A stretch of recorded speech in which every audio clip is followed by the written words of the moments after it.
Good to go. What up, boys? Okay, we're back.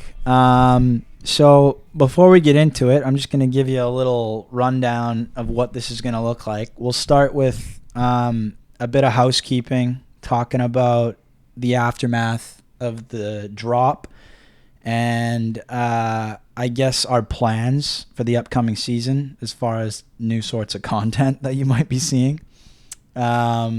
If you want to skip all that shit and just jump right to the hockey stuff, we can put a little timestamp so that it can just skip ahead.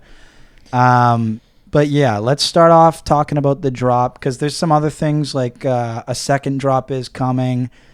There's a couple things we want to talk about there and then new styles of content. But other than that, what's up, Lars? Oh, I got to take it away here. I got to open my beer here. So. We'll let Cooge open his beer. Like Cooge said, a little bit of housekeeping with the drop. I more meant like how you doing. Oh, okay. How am I doing? I'm doing good. You know, we're keeping busy. We're going business as usual, pushing out content. Yeah.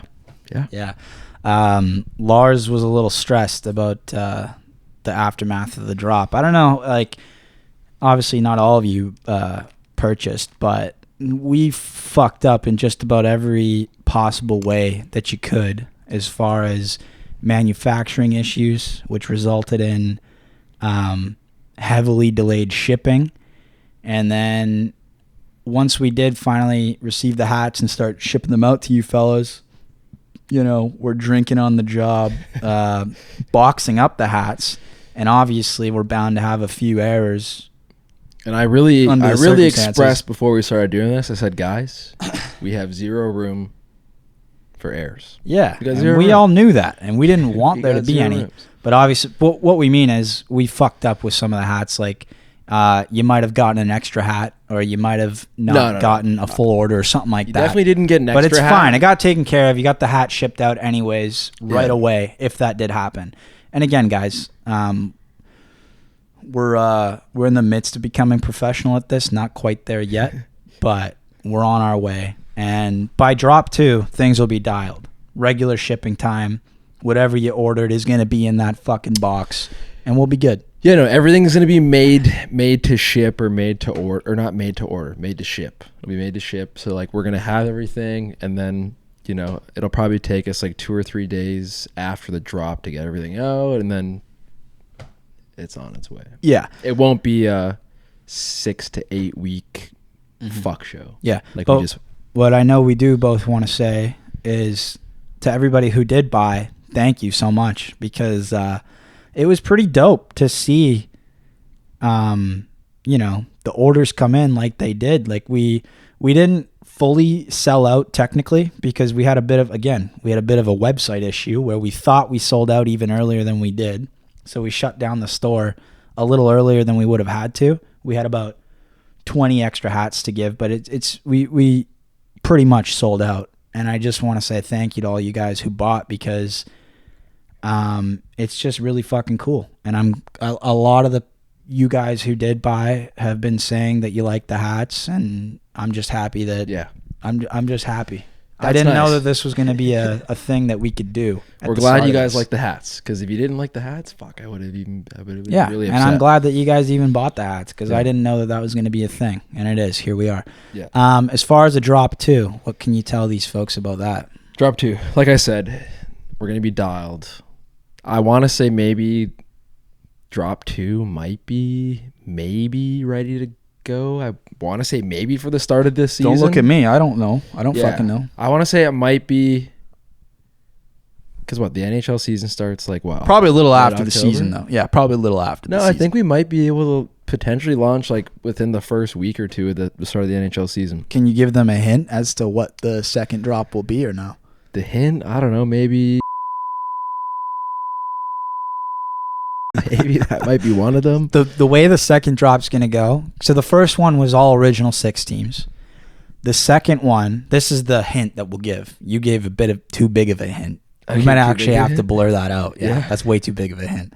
I thought you were going to say what I'm about to say, which is for this second drop. So we have Lars here, myself, and then we have the designer who actually created the hats. His name's Thomas. Okay, So there's 3 of us. So this next drop, what I'll say is there's only going to be 3 hats, and each of the hats, it's inspired by a specific team, and the only catch to it is we just all chose a team that we like. So it'll be 3 team inspired, 3 different designs, and we each chose one of the teams. Yeah. Not necessarily our favorite teams, just we each chose a team. Yeah.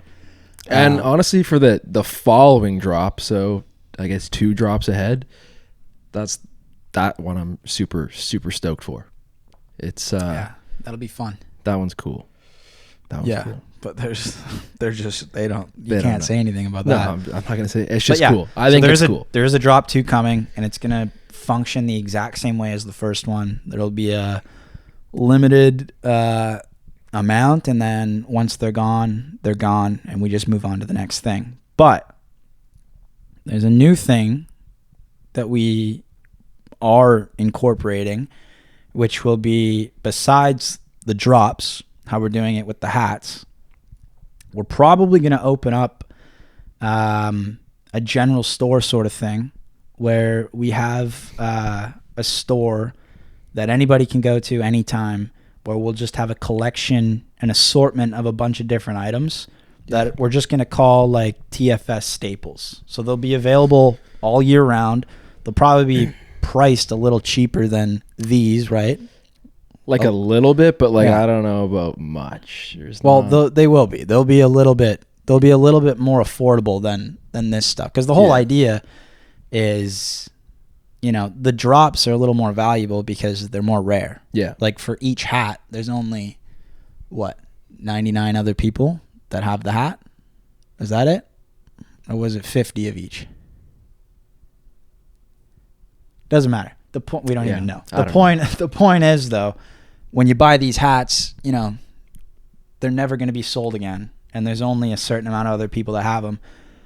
The TFS staple items are just going to be a whole bunch of different shit, where if you want to buy and you want to support us, then you can go on the store and support us, and we'll just have, 2 or 3 different hats. My really big idea, which will take some time to actually implement, but it would be nice to have a store, I told you this, with 4 different sections, right? Yeah. Where one section is, I had sty written down, where it's just like, regular hats, maybe some cut off sleeve shirts, maybe some tanks, hoodie. T-shirts, hoodie, just regular apparel shit. Yeah. And then another section could be golf, where you've got specific golf hats, maybe some specific golf shades, the golf shorts and the polos and all that stuff. And then another section where you got the man cave section, which would be more stuff for the older fellas. If you've got a bar at home and you want some canvases on the wall, pint glasses, maybe a whiskey glass, neon signs, man cave type shit. And then the 4th department, the 4th section of the general store would be like locker room shit. Yeah. Like beer league and even minor hockey, junior hockey players. Maybe a cooler, TFS cooler, put the fucking water bottles. I guess cozies would kind of be in that category, right? Not cozies, but that'd be more like man cave. Cozies. The beer, okay. Or koozies, whatever. But the point is 4 different departments where you'd break the store down. That'll take some time to implement. Yeah. But the point is, we're going to open up this general store just so that we have a way to produce some revenue and not have to rely on sponsorships so much. You know what I mean? Because we do need to generate revenue somehow doing this, and opening up a store and having you guys have the opportunity to buy stuff all year round. That's just going to make things easier for us and really be able to focus in on the content, not have to worry about how we're going to drive revenue. So that'll be a way for you guys to support us, and we're going to try to make some super cool shit. Besides that, I think just move on here. It's talking about the podcast for coming up. Okay, yeah. So the podcast, even after this week, we're probably not going to be dropping an episode every week, right? Because we're going to cover a lot of shit today. This is going to be probably a lengthy one. Yeah, and then maybe But I'm just saying, like, I don't want to give them empty promises. What we can guarantee you guys is once the season starts, we're going to be doing this at least once a week, maybe even twice a week. Once the season's full-fledged and we're rolling, that's going to be happening. From right now, what is it? Mid-August, August 15th? Yeah. To when does the season start? End of September? October? I think like mid-October. Yeah, so between now and then, I don't know. If we want to do 3 this, weeks? yeah, who knows? It doesn't I really don't know. We're just going to be popping in and out randomly because there's only so much you can talk about, right? But once the season does start, we're going to be ripping. And there's also a whole bunch of new YouTube styles of content that we're going to be testing out. You guys have seen the longer form stories, which we've done. We're going to be doing some more of those. But we're also going to be trying to get into, I guess you could call them like mini docs, 5 to 10 to 15 minute videos. Just, I guess, to be honest, I don't even fucking know yet what it's going to look like. But I want it to be current. And I want it to be entertaining. That probably doesn't tell you too much, but and I can't really tell you. I don't want to give away the first video we're working on. Just know this. We have new styles of YouTube content coming out. We're going to be testing a lot of different shit. Also, once the season's happening, we're going to be doing longer form recap style stuff on YouTube. Kind of short form recaps that we did during the playoffs. Yeah. Yeah. It's just going to be longer form. I don't know what it's going to look like. It'd be nice to implement some sort of coach's corner / Steve Dangle type shit where we're actually in person, maybe even over a panel sort of thing. I don't really know yet, but these are the sort of things we're trying to work towards. And if you guys have any ideas, drop them in the comments, because if you guys say something cool and you have a good idea, we'll probably take action on it. Now we're into the hockey talk. So first up we got here. Let me just summarize real quick what this is going to, because there's a whole bunch of shit. So the first thing we're going to break down is all the signings and basically new sexy shit that's happened in the league, right? That's what's written down. We're going to lead with talking about the signings and stuff. That's what's in front of your face right now? Or am I tripping It just out? says hockey talk. Okay.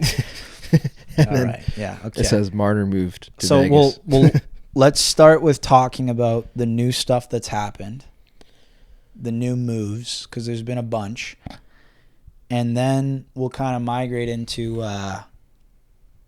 who we think's gonna be doing good next season and all that shit, teams and players. But the first thing I think I had written down is talking about that Marner signing, right? Yes. Yeah. Okay. This is cool because you and I haven't talked about any of this shit yet at all, right? No. Like, not at all. No. So that's I cool. can't even talk about work with this guy when we chill. But if we are hanging out, that's what we're talking about. Yeah. We're not really talking about hockey. So this is kind of a nice moment reserved for it. It's kind of au naturel. So I actually am kind of curious. What do you think about that? What do you think about that from the Vegas perspective? What do you think about that from the Leafs perspective? And also, have you seen the Vegas lineup right now? Do you know what they're rocking with? Pull it up on your. I have a pretty pull it up pretty on good your, idea. Pull it up on your Quotron. Pretty good. But yeah, no, I think the writings were on the wall. I think Marner was fucking leaving. Okay, all right. I think he was leaving. No, I get that, but I'm asking, like, what do you think about the fit with Vegas? Do you know who he's going to be playing with? At least with daily faceoffs, got it written up as. Yeah, he's probably playing with Eichel. Yeah. And Dorofeev. Yeah, you guessed that. Yeah. Yeah. I'm on Google. I can't tilt my. That's screen. exactly what it is. I'm on Google. Okay, Dorofeev, Eichel, Marner. Line 2, Stone, Hurdle, Barbashev. Line 3, listen for this one, Brendan Saad, Carlson, and Riley Smith. So Riley Smith's back in Vegas. Yeah. That third line is going to be probably one of the best third lines in the league, especially if Smith and Carlson are playing at the top of their games. And Saad's one of those guys where... Who'd you say was line 2? Barbashev, Hurdle, and Stone. Yeah. And then, Saad, Carlson, Smith. Like, that's depth fucking Howden, city right there. Sisson, Kolsar. That's the fourth line. Yeah. That's fucking depth city right there. Look at the D. Yeah. Theodore. is, though, is who's Theodore playing with? Petro? we caught a lot of heat. I'm gonna say Cooge caught a lot of fucking heat. For what? For the top 5 best rosters vid. I personally do think though. What did I put Vegas at? 2? No, you had Vegas 1 and Florida 2. Did I really? Yeah. Well, I stand by it. I stand by it personally anyway. think like these 2 teams are really good. Did I really have Vegas at 1? Yeah. For sure? Oh yeah, people were choked. I thought I had them at 2. No, people were choked. Okay, well, I still... People were hey, like, "Oh, you really." you know what? It's kind of a toss-up. Yeah, but I just think that, Vegas's D is better depth than Florida's D. I'll tell you that right now. What's the first pair? no, I don't. Theodore even and know, who? though. It's like Theodore and who? Yeah, Theodore McNabb. And then- this is where it gets less sexy to me. It's like yes, Noah Hannafin, and then it's like Zach Whitecloud. Like Zach. Is White. Petro on that roster? He's not even on. You got to remember he's there too. Yeah, but he's fucked for the whole year. He's not playing this year. The entire year? That's already supposedly. confirmed. Yeah. Okay, I don't supposedly believe in Vegas. that. I don't believe that. But even if he's out, that last pair, Korzak and Lazan. Yeah. Lazan had the most hits in the league 2 years seasons ago. ago. Korzak is a big body. From the limited play that I have seen from him, he's pretty smart. He skates pretty well for a big dude. That's a solid third pair. Then you got Hannafin and Whitecloud. Yeah. That's fucking solid. And then you got Theodore and McNabb. That's The fucking thing is, solid. is, like this year for Vegas, if Petro does come back before the playoffs, yeah. like Vegas is fucked. Because Yeah, but they won't do that. Yeah, but They'll be smart if about he it. does come back after the playoffs and they do the whole salary cap fucking bullshit, Yeah. I don't know. I think But I'm telling you, even without Petro, there's 2 wild cards for Vegas right now because you know what their D is going to deliver. Their D is just going to be solid. And another thing is that Korzak kid, he's young enough where he could be taking another step, where he's just one of those guys who all of a sudden has a super good year. Yeah. That could happen. yeah. But even besides that, the Brendan Saad, Riley Smith, and William Karlsson third line, that could be the sneakiest, best third line in the league. If Karlsson and Smith are at the top of their games, which they were when they were playing together in Vegas a few years ago, and if Brendan Saad can somehow find his game, and I feel like playing with those 2 is the perfect match for him, that could be a super lethal 1-2-3 punch. And then obviously the other wild card is Marner getting out of Toronto, playing with Eichel and Dorofeyev. Hold on. Dorofeyev can score. Eichel and Marner are magician Back to just playmakers. talking about this video. I'm just saying. I'm trying to get the wheels No, I turning know, here. but for people. you're like they might be one of the best third lines. That third line. Yeah, I think they are. I fucking like, dude. Personally, I think Florida's third line.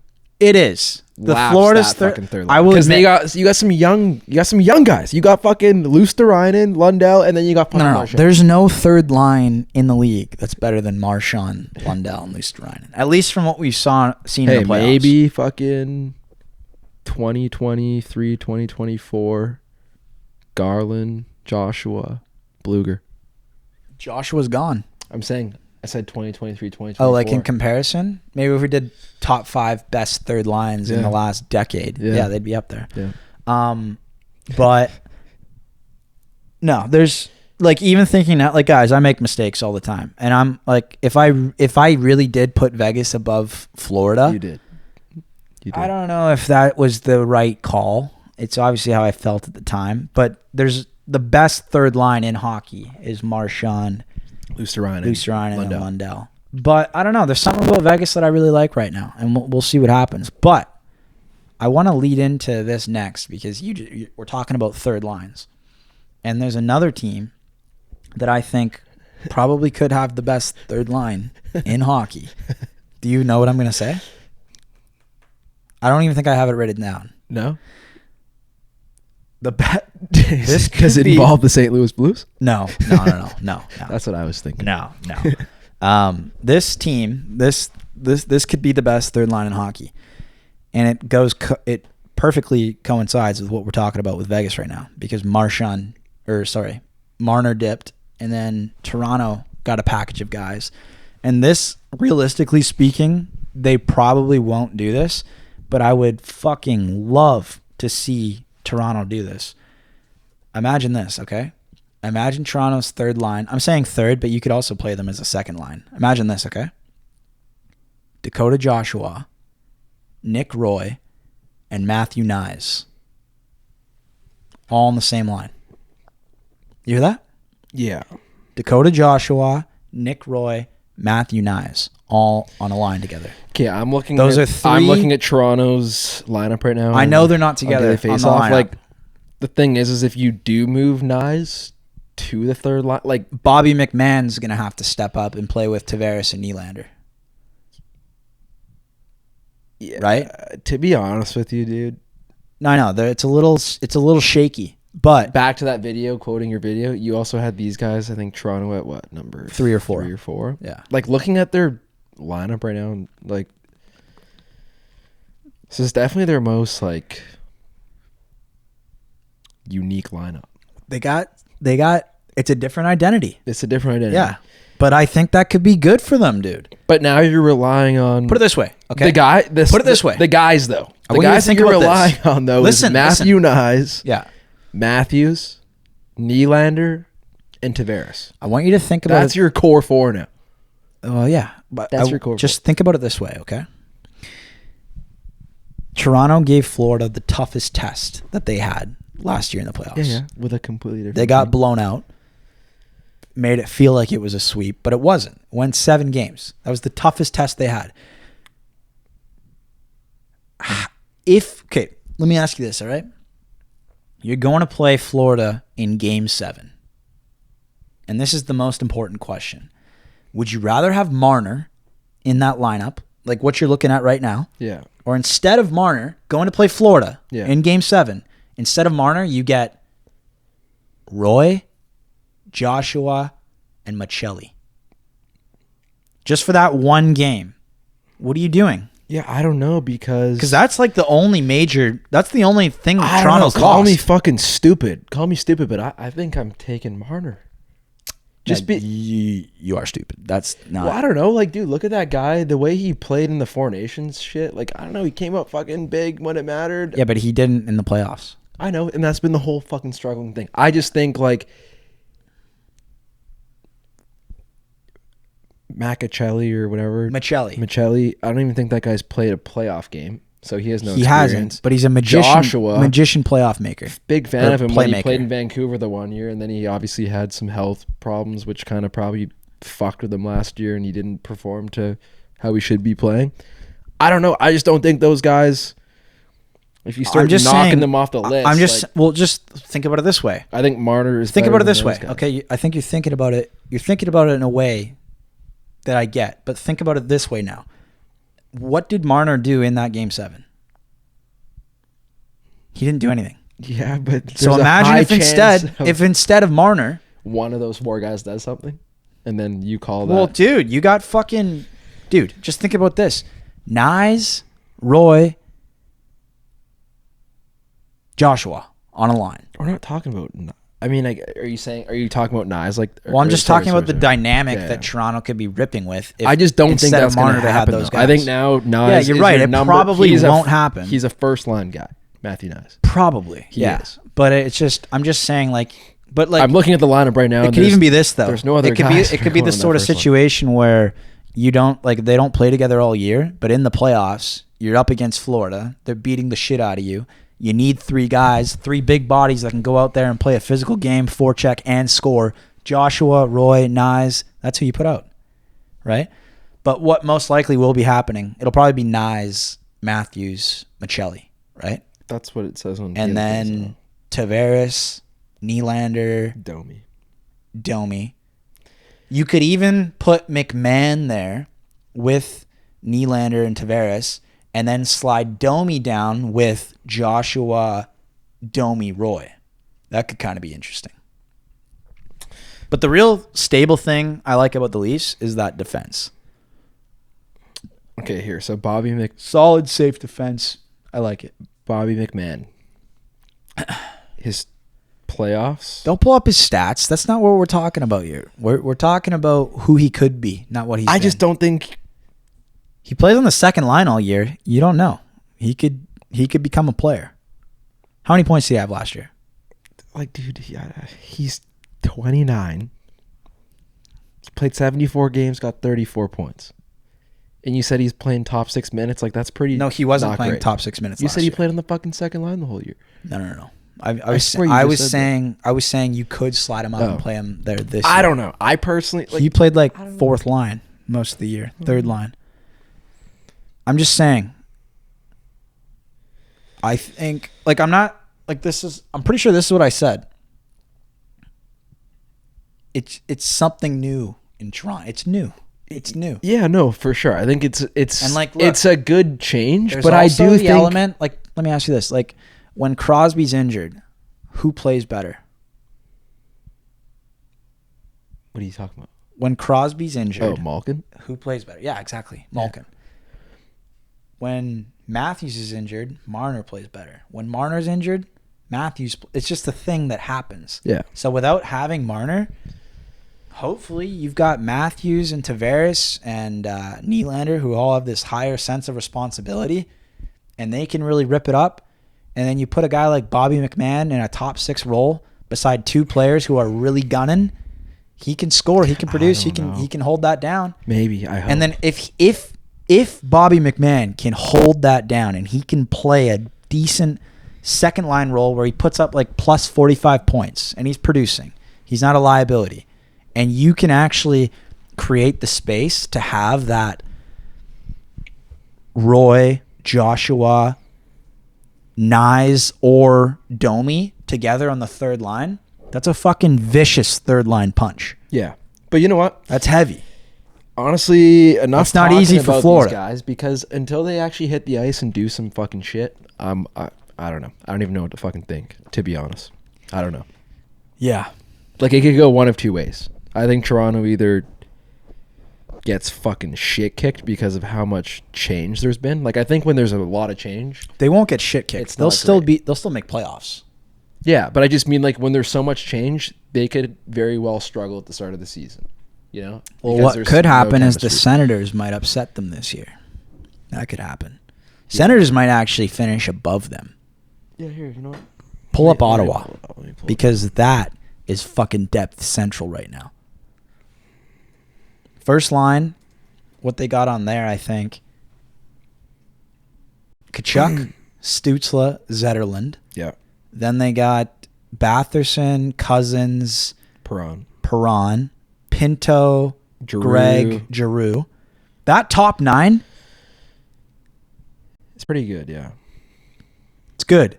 And it's a young core who's grown up together. For I the think most Dylan part, Cousins, with though, some- this is kind of the year he's got to fucking kick it into high gear, right?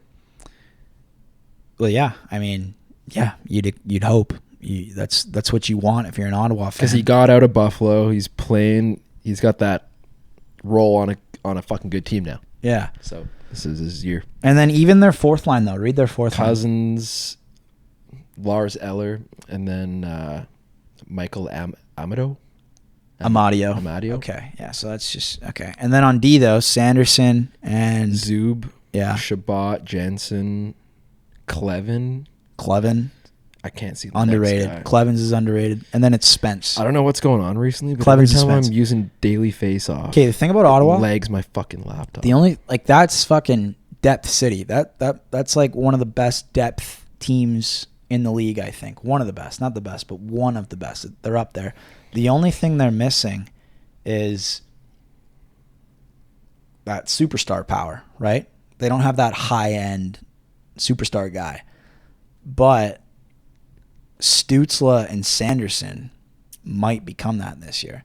Like, if those two take major steps and they become, like, legit dudes, this could be a whole nother Ottawa team. And, the other cool thing about Ottawa is the bulk of their team is so young that even like Batherson could take another step. Brady Tkachuk could take another step. Tim Stützle. Cousins could take another step. He's only 23. Yeah, there you go. Exactly. And he played 82 last year and got 79 points. So, yeah, I think... But I'm saying, like, so he's going to be 24 this year? Yeah, like, I think in the next year, This could he's be going to start putting up his like 100-point season. Yeah, Exactly. Yeah. Same thing with Sanderson. Yeah. He's the same age. Yeah. Sanderson could be putting up 82 points a year. So like that's the whole point with Ottawa is like their core, like they're good players. They're all sub 26, 25. Yeah. So like if Stützle takes that next step and Cousins takes that next step and Batherson and Kachuk and Sanderson and all these guys, even Clevens and Spence, like those are two young defensemen that go overlooked. This could be a seriously competitive team. I'm excited to watch them. Yeah. I guess we're just on a roll with the Canadian teams right now. Thoughts? Oh, you gotta take a piss? Okay, we'll take a break. Beep. Let's talk about the Montreal Canadiens. What do you think about them? I've been doing a lot of talking. What's your opinion, Craig? My opinion. I mean, I definitely think them making the playoffs last year, like that's super positive. Yo, daily face-off. I don't know if my laptop's fucked, but You need to pull it up. You got to look at I'm that pulling it roster. up. It's just like I can't even. My laptop just. Well, I have this all becomes memorized mush. right now. I'll tell you what. What do you think what do you think No, like I'm looking at it, it's just like super laggy. what do you think the best thing the Canadians have going for them heading into this season? What do you think? The Because I know what it is already. The best thing they have going for them? Yeah. Like what's like, holy shit, the Canadians have that. That is Lane Hudson. special. Yeah, but not just Lane. Are you gonna say Demidov? No. What's so special? It's the whole defense core. Oh yeah. Because you know who they have now? Yeah, they have Dobson. Exactly. Yeah. So you've got a guy in Dobson who, not last season, but the season before, put up almost 82 points. This is actually really cool. I don't think there's many teams in the NHL that have like a guy like Dobson and Hudson. Like This two is young. the whole thing, Yeah. buddy. This is what I'm talking about. Yeah. But it's not just them either. They got fucking Reinbacker. they have Reinbacker, but he's not even on the fucking. There's another guy. Who's the third young guy? Gooley. Oh yeah, okay. So yeah, they got Dooley. they got Hudson and Dobson, two defensemen who are both equally capable of putting up 82 points, driving offense from the backhand. Basically, single-handedly can break the puck out on their own. Then you got Gooley, who's not as he doesn't have that that high offense sex appeal, but he's a super steady, safe defenseman. I think, especially as he gets older, him in that number 3, number 4 role, that's beautiful. Then, besides Gooley, you've got Matheson. Do you know what Matheson did 2 years ago? Yeah. Put up 60 points. The thing that always surprised me about Matheson is I always saw him as a defensive defenseman, like a bit of a brute. So I'm looking at the defense right now. Does that mean fucking Wi-Fi is fucking gone? They're so heavy. They're so heavy up front. He's not gone. He'll just be scratched most of the year. But this is the top 4. But, dude, this is actually fucked up, okay? You ready for It this? goes Gooley, Dobson, Hudson, and Struble. And Struble. So Struble's a 23-year-old kid. He's another young guy, more of Yeah. a defensive-minded guy. But then you got what? Matheson, Carrier? Yeah. And then you got Reinbacker, ready to fuck at any moment. You got Jack Eye. If Savard's still in the system, I'm not sure if he is. He just retired. He retired? Yeah. But still, like Montreal, from a back-end perspective, is ready. The only questions come on offense. Pull up the forwards. Because, I would say offense. to be honest, Montreal fans, it's not pretty. Besides It's not terrible, though. It's not terrible. It's not terrible. But besides that first line, which that first line is going to take. Actually, no. You know what? I think you might No, be no, no, surprised. no. No. I like this, actually. Okay, well, Listen. we'll talk it through. But look, this is the last good thing I'll say about the offense. That first line, Caulfield, Suzuki, Slavkovsky, they just got a taste of the playoffs. They're training hard as fuck right now. You know that. That Bell energy is probably like a cocaine high. They'll never. No, dude. ever I receive. think they're going to take. I think another you're shitting step. on them a little bit too much. Line 2. I'm not shitting on them at all. I'm just Here. saying after line 1, Line 2. I'm going to tell you right now. Zach Bolduc. yeah, he's good, but like Kirby Doc. he's injured so much. Demidov. In a perfect world, that could be really good. It could be good. But it's Line 3. streaky, that's a roulette bet. Streaky Line. That's red or black. Alex Newhook. And Oliver Kapanen. Line A is more of a liability than an asset. 95%. He was really streaky, though. Newhook has his moments. Yeah, but that's exactly what you Who want else from you a say? third. Oliver Kapanen. I don't even know who that is, to be honest. Yeah. And then You? line 4. No. Line 4, we got Gallagher, Evans, and Josh Anderson. Love that. I love that. To me, it's crazy that Josh that's Anderson's beautiful. even on the 4th line. Isn't that guy way better than 4th line? Like On a cup-winning team, he's a 4th line guy. Like But like this he guy can do more. He's not like a. Josh Anderson is definitely more effective than Oliver Kapanen. I would assume so, but search up Oliver Kapanen's stats. He's probably a young guy that we just haven't heard of. I know he wears 91, right? Something like that. You should have it in front of you. 22. He's from... wait, what? He's born in Sweden, but he's it means Finnish? His dad was probably... His dad was Finnish. So he's played 18 games in the fucking show, and he's got 2 points. What did he do in the AHL? I don't even think he's fucking played in the AHL, but... Well, what was the last season that he played of hockey? Where was it? Let me see.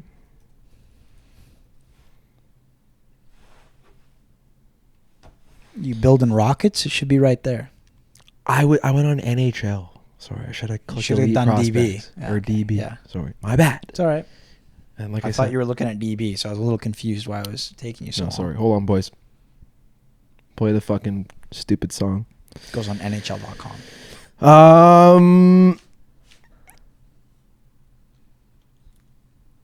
He played in the SHL and he got 35 points in 36 games. Oh, really? Yeah. Oh, fuck. Okay. Yeah, Well, so that's what I mean. Like, I that's think nothing to wag your tail at. no, I think Josh Anderson. I don't know. No, that could be good. At 21, when he probably did that, that's not shabby. No, that was literally like last year. Yeah, that's pretty 21. good. But I mean, like, if you look at it's a like point a game. if you look at Pedersen in the SHL, I think that guy was fucking shit up in the SHL. Probably But I just mean, over a different, point a game. different. Yeah. But anyways, yeah. No, hey, Montreal. I think you guys. I think you guys got lots to be excited about. You guys all just I'm need everything to saying- fucking click, and you're dialed. Well, look, Goaltending. I'll say this. Goaltending. If, What do you think? If Bolduc, I'm not got to ask about goaltending. Who the fuck's their goalie? Montembeau? And then that Dobes. I don't know. Dopes. That's another roulette bet. You might as well put $100 on red or black. That's gonna tell you what you got. But after that first line, like if you guys are lucky as fuck, Bolduc put up, I want to say 40 points last year. He's like right on the brink of becoming a solid top 6 guy.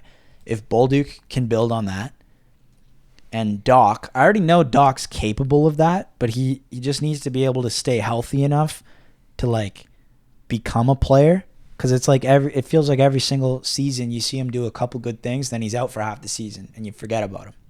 So if Bolduc can take that step and Doc can just stay healthy, then who else is on that second line with them? Oh, Demidov. Yeah. And Demidov just does what he's going to do. Yeah, that could be a pretty lethal 1-2 punch. But again, it's a bit of a roulette bet because you don't know if you're going to get that. And then the fourth line I already love, Evans, Gallagher, or Anderson. You're going to need that once you hit playoffs, especially. And then the third line, Kapanen, Newhook, and who the fuck was it on? Line. And Line? Yeah. Yeah, like that. Who the fuck? That might be the most unpredictable line in the league. Yeah. Line, Newhook, and Kapanen. Yeah. That's probably the most unpredictable line in the league. Yeah. So, I don't know. You got a bit of a roulette spin, but your defense is fucking awesome. So, Your defense and your first line is really good. Really good. Even that second line like has the potential to be super good. Doc just needs to stay healthy. Bolduc's got to take another step. And Demidov, I'm pretty confident he'll probably put up over 70 points. Yeah. At least. So We'll go a little bit off track. Or, actually, no, we're right on track, actually. Kind of. We're right on track. I'm just going to move on now to another Canadian team. Okay, what do we got? We'll talk about Jonathan Taves going to the Winnipeg Jets. Oh, yeah, and the Winnipeg Jets. Fucking, okay. Well, what do you think? I mean, losing Ehlers is obviously probably not awesome. I think he's overrated. I don't think he contributes that much when it comes crunch time. Like, would you rather have Kyle Connor over Ehlers all day? Yeah. Yeah. All day. Yeah. Dude, I'd rather have Adam Lowry Really? over Ehlers. Well, I think Adam Lowry's we've talked about it a bunch. He brings an element that Ehlers doesn't. But I think it's cool to have, like, you know, a bottom 9 guy or whatever fucking as your captain. Third That's line pretty center. fucking dope. Yeah, I think it is too. It's dope. Yeah, they just need to. I can remember this lineup too. We got Connor, Scheifele, Perfetti or some shit. No, Connor, Scheifele, and Velarde. Connor, Scheifele, Velarde, and that was the line who played together all season. We know what they can do. That's a solid first line. Line 2 is where things get real interesting in Winnipeg. Before they had Nemestikov playing second line center, and he did a solid job. But now they got Taze in that second line center slot with Nyquist and Perfetti, right? Yeah. That's pretty honestly, this third line, there's a lot of really good third lines in the NHL this year. A lot of really good. Who's on this line? Nemestikov, Niederreiter, and Iafallo. Yeah, like that's a pretty solid third line. Solid third it's a line. solid that's a really good third line. And then this is where things get a little weird. What's our fourth line? Barron, Kupari, and Kopecky. Yeah, so you just don't play them too much. Yeah. But you're deep. You got really the top nine. Fucking the top nine's pretty good. I'm really interested to see what the fuck Taze can do. Like, yeah, I mean the guy was just really doing fucking ayahuasca, surfing, doing all this crazy. How old is he? Can you look up how old he is real quick? You tell me how old he is. I'll tell you his over under for points. My prediction. I want to say Kane's 36. He's probably 37.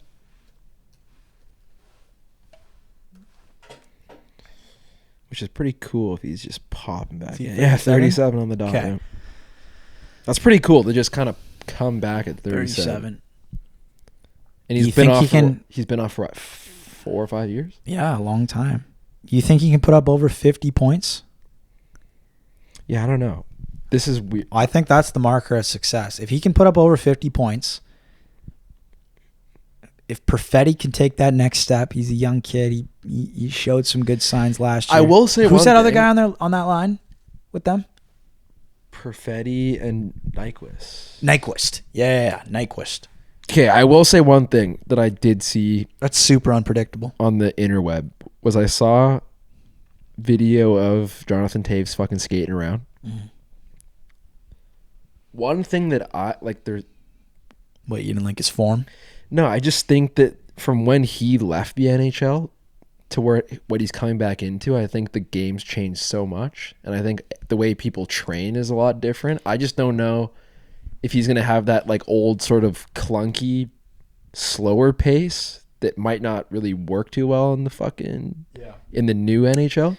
Because like the way people train now, everyone's so fucking fast, dynamic. Well, the reason he's lucky, like the reason I know he's not gonna, because his brain. Exactly, he's not gonna embarrass himself because he's one of the smartest players. Yeah, but I just feel like the way he moves is. Yeah, I think that really depends on what kind of shape he's in. Like, I don't know. It seems like he could be in amazing shape. Like if he's in amazing shape, he might be okay. As long as he can skate and make his way around, he doesn't have to be out there sniping. He just needs to be smart. Yeah. Feed Perfetti, feed Nyquist, do your job, win faceoffs. If he can do that, and then not even including the leadership aspects that he's going to be contributing to the locker room, I think it could be good. Like, I love Taze. I've always loved Taze. One of the questions I saw, because I just did a little question thing, somebody asked, who's my favorite player of all time? I can't select one, but Taze is in the top 3. I love that guy. He's a dope dude. I'm excited to see what he does this year. I think he'll be okay. The thing is, like, he could be, like, look at Matthew Tkachuk. He excels in the modern era. He's a terrible fucking skater. Different though. He's a terrible skater. I'm not saying like he's a bad skater. I'm just saying he could come out with like be way slower, way shittier. Doesn't matter. If he just has a extra fucking half a second with the puck, he knows what to do. I guess, he's smart enough to make shit happen. What I said may have been a bit wrong, but you know what I was trying to say. I don't think it was wrong. I know exactly what you were Because now that I'm thinking about it though, like not to shit on this guy at all, but like if you could choose between Pat Maroon and fucking Jonathan Taves. Like Jonathan Taves is Yeah, obviously but going to be Taves better. is way smarter than That's Pat what I'm saying. Maroon. And Yeah. Pat Maroon was just playing in the current Yeah. NHL until Yeah. fucking last season. Yeah. So I think Taves is going to be okay. Yeah. But yeah, no, I think Winnipeg, they're Yeah. going to be a top team again. Yeah. And They actually might be able to do something in the playoffs now with a guy like Taves, honestly. yeah. Well, Hellebuyck- they have lots of experience though in the playoffs. Like it's No, I know, but they don't have experience winning. And that's what Taves brings. we'll see. I think it'll be interesting. Exci- It'll be I an would interesting be year I would to be see. very fucking excited as a Winnipeg fan. Yeah. Yeah. No. Fucking you're right. Like it's almost guaranteed because their D didn't change at all. They're gonna dominate in the regular season again, probably, because the only change is the guy who played second line center for them all year yeah. is moving down to third line center because Taves is taking that spot. Yeah. So they should dominate the regular season and make playoffs. And then with a guy like Taves in the room, maybe you come in with some different energy. Maybe you can actually get past the second round. What did they lose? Second round this year? Yeah. To Dallas. Yeah. So maybe you can get past the second round this year, or which no. would be it was because Yeah. they beat Dallas St. went to Louis. fucking Yeah, the they conference beat finals. St. Louis and then lost to Dallas. You know what? It's the same thing every fucking year. It's Yeah, Dallas and Carolina Dallas always Own goes to the the conference conference finals. and Carolina. They lose. They own the conference final and never do anything. You know what? I really hope for just to fucking shake things up this year. I hope it's not fucking Edmonton, Florida. I hope It'll be Vegas, Florida this year. yeah. And you know what? Here we go. It's just everything's trickling down nicely. Let's talk about the Edmonton Oilers. I think the Edmonton Oilers, personally, Actually, I have a lot I want to talk about with these fuckers. yeah, I think what they did in the offseason really fucked them. Really They do. fucked them. They lost Arvidsson, Skinner. I'm not even talking that. Well, I'm just trying to think of. I'm what they talking did. about signing fucking Evan Bouchard. Oh. That's one of those things that, don't get me wrong, I don't think million, Evan right? Bouchard 10 million? something retarded 10 million, or something around 10. fucked. Sorry. I think I don't know. I think it's one. I don't think he's as bad as people make him out to be, but I just think like when you already have McDavid and Draisaitl that are like the two arguably best players in the world, like you got to pay those guys the best player in the world money, and Draisaitl just signed for what, fucking 12 I don't know. or something like that. So I mean, McDavid's contract comes up at the end of this season, and like obviously, I think the Edmonton Oilers want to do what they can to re-sign him, but he's gonna have to make more money than Draisaitl. You just paid Bouchard so much money. They're gonna get into the problem where you're just relying on those three fucking dudes. You have shitty, unreliable goaltending, and now you just have a bunch of fucking depth dudes that aren't gonna be that great. I see what you're saying. The thing is, like, I'm not sure what, like, because they need to win right now. And if they let Bouchard walk, who can they sign? Like, you know what I mean? That needs to be replaced right away on free agency. Like, they need to get a guy right away.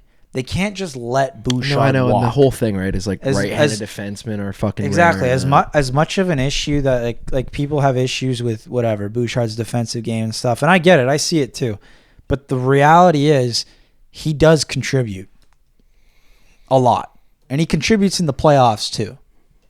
He's a liability in some situations, but he fucking puts up points. He makes shit happen, and you know, if I was the GM of Edmonton, I probably, like, are you saying you wouldn't have signed him? You would have let him walk this offseason? Because then Edmonton's coming into this fucking season with, guess what? Guess what your right D is in Edmonton if you let Bouchard walk?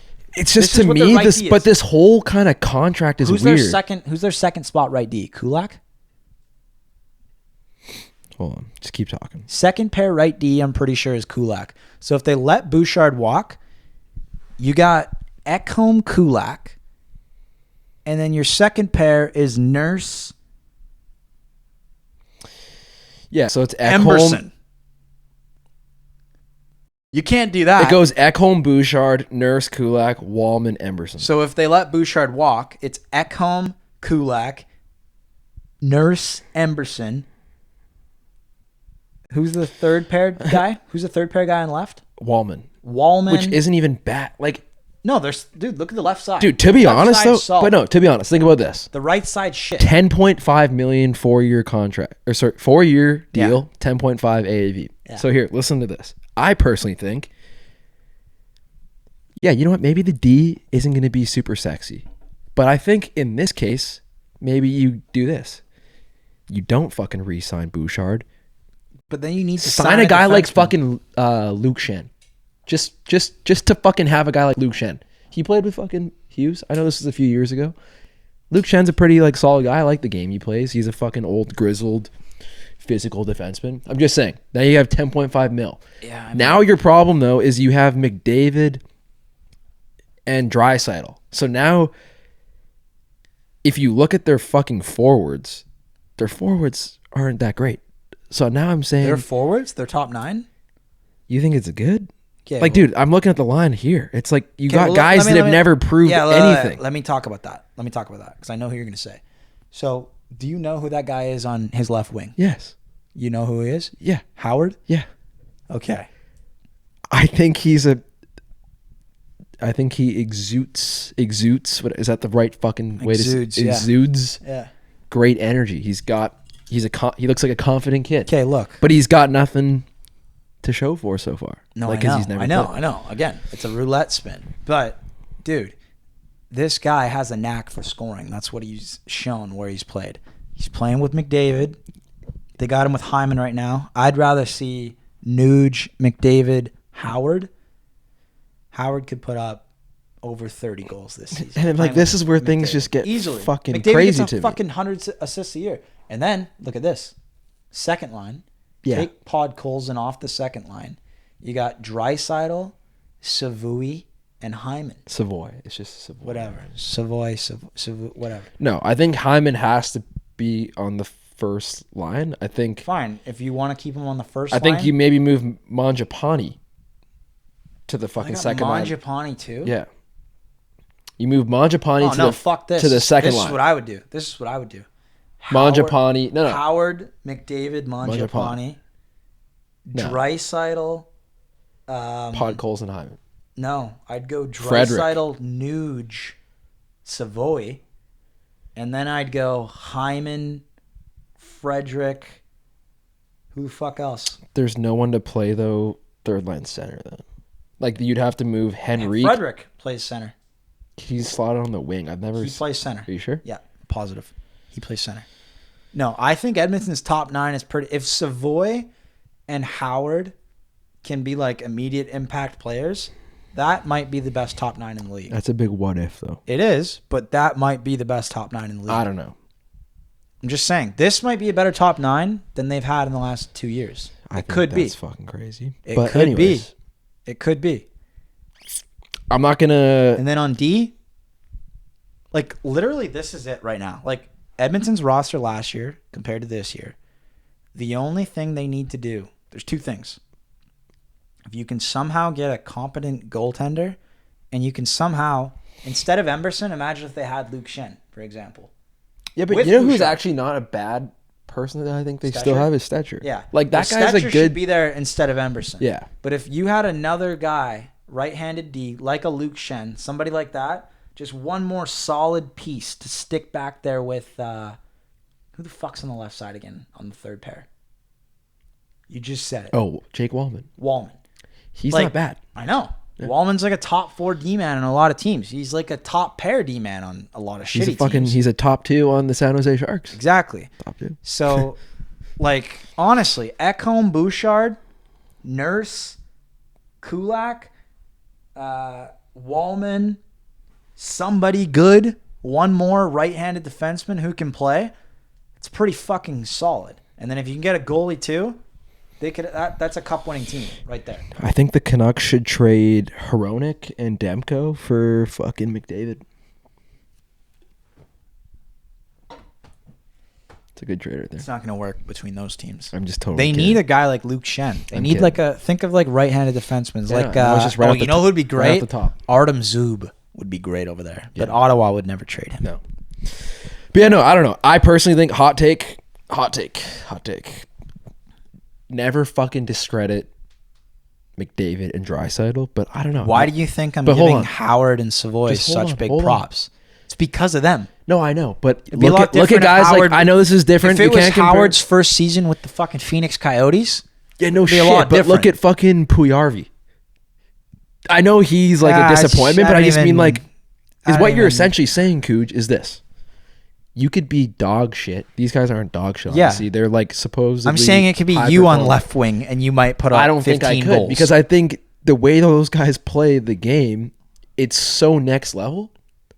I don't even think if I just had my stick on the ice and if I was going to the net, I'd be able to fucking do shit. Yeah, but the difference between you and Howard is he's a Hobie Baker winner. He's a He scorer. scores goals. No, That's I what he know, does. I know. God. So like, I'm dog shit, Coot. if McDavid's ripping around and he's feeding him, I just think to come in the NHL, jump straight in with fucking Connor McDavid feeding you. dude, I'm not saying I'd be he's gonna. overwhelmed. I'm not saying he's gonna put up a point a game. I'm saying No, he he could would. easily. It's totally plausible that he goes out and scores 30 goals and 15 assists for what's that? 45 points. Yeah, I don't know. I just think He could get 45 points just like that. 30 of them I being wanna see it on goals. the- I want to. Let's do a little Hyman put prediction. up fucking little 57. prediction. This will be fun to look back on. Sure. Where do you see Edmonton finishing in the Pacific?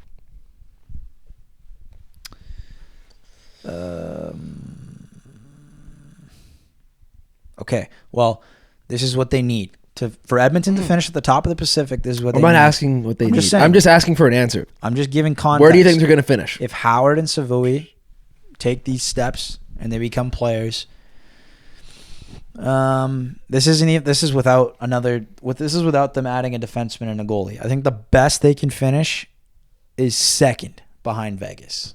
I think they'll finish second behind Vegas. Really? Yeah. Yeah, I'm certain. Okay. Next question.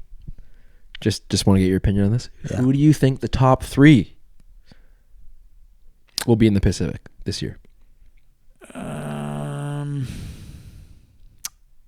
tell you the top 4 who make the playoffs out of the Pacific. It'll be Vegas. It could be Edmonton, Vegas, or Vegas, Edmonton. I think it'll be Vegas, Edmonton, and then Me personally, LA, Anaheim. Yeah, get the fuck out of town. I'm serious. There's no way Anaheim is going to finish ahead of the Canucks. Pull up Anaheim. Canucks are done. No, they're not. Oh, bud. They are not. They are so fucking far away from even being in the conversation. It's not even funny. I got Canucks as the last thing we talk about. Let's save that. No, I know. I just Pull up Anaheim. Pull up Anaheim's fucking roster. And watch you. just be so you know, I shunned, was actually thinking stunned. about this. The way that we're talking about this right now is actually pretty decent because we actually could record another podcast the following week because we pretty much just essentially talked about the Canadian teams. So we could talk about like so many other teams. Yeah, well, let's just keep going. I want this to be a long show. Yeah. Anaheim. You got to think. They're on the brink of potentially losing McTavish. That's rumors. No, like I think it sounds like he wants out. Well, even if he wants out, they're going to get somebody for him. But run through this lineup, okay? Line 1, Carlson, Gauthier, Killorn. Yeah. Okay. First of all, Killorn's not playing on the first line. It's gonna be those two with probably Vetrano. Right? You slot Killorn down to that third line with McTavish and Kreider. Right? You're putting these guys on the third line? Hold on. You know what? Fuck this. Just run me through the top I'm going to 3. read Yeah. you through it because I think this is... Yeah, I'm just going to read you through it. So we got Gauthier, Carlson, Killorn. Kreider, McTavish, Terry. Vetrano, Strome, Granlund. Tell me that top Hold on, 9 hold right on. there. I'm going to butcher this. Maybe not. Nestorenko? Nikita Nestorenko, Okay. Ryan Failing, and then Sam Colangelo. Yeah. Colangelo. Okay.